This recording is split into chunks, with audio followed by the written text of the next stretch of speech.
So yet another reason to dump your TV licence if you're stupid enough to keep paying it. You're basically paying BBC staff to hate you. They really do. If you are patriotic, if you voted for Brexit, if you have an iota of admiration for Trump or the Conservative Party or Reform Nigel Farage, then the people who work at the BBC, they detest you, they despise you. But they'll take your money, though, to produce really low-quality programming that they stuff with left-wing propaganda wherever they can. Anyway, so the BBC News X account posted this a couple of days ago, and it was even community noted, which means that a few people pointed out their lies. Now, the headline here given by the BBC is that Chris Cabba verdict leaves community traumatised.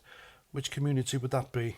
The criminal gangs community, perhaps? If anything, this probably leaves his community relieved that there's one less gun-totting individual with a nasty history off the streets. Surely decent people aren't traumatised by this at all. And seeing some people going onto social media and the mainstream media and trying to defend this jerk, it's just laughable. It's the usual race baiters they're wheeling out. And they're getting their asses handed to them by people they're trying to debate regarding this legal removal. Nothing said about... In fact, there have been things said about the alleged bounty on the head of the policeman who shot him. And I don't think the guy should have been named at all, because now he's looking over his back for the rest of his life, simply for doing his job.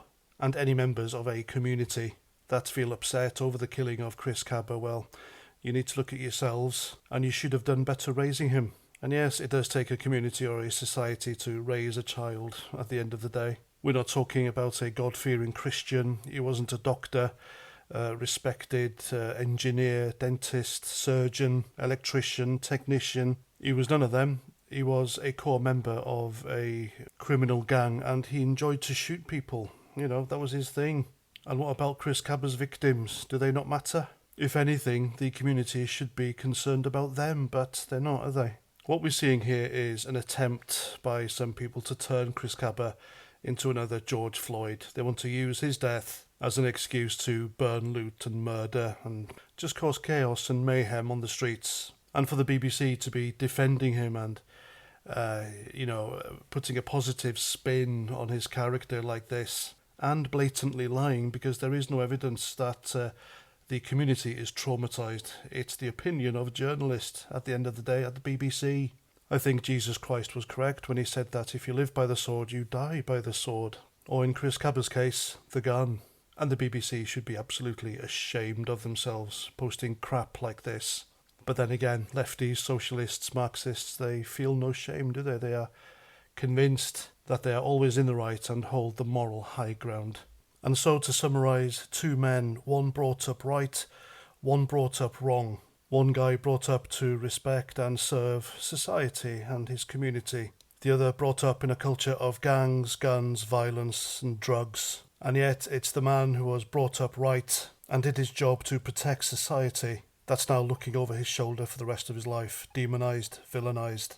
And he could still well lose his job for, apparently, gross misconduct, if you can believe that, yes. The police are investigating the fella, and no doubt he'll lose it to please that certain community. So I ask you this, what's the point of becoming a police officer, an armed police officer, who is highly trained and then counted on to make the correct and right decision in a split second in situations which normal people don't ever encounter? And we treat them like this. It's disgusting, isn't it?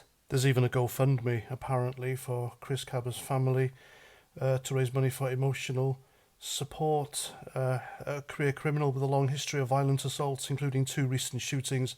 I mean, I know which one of these 2 guys society should be protecting, and it's definitely not the criminal.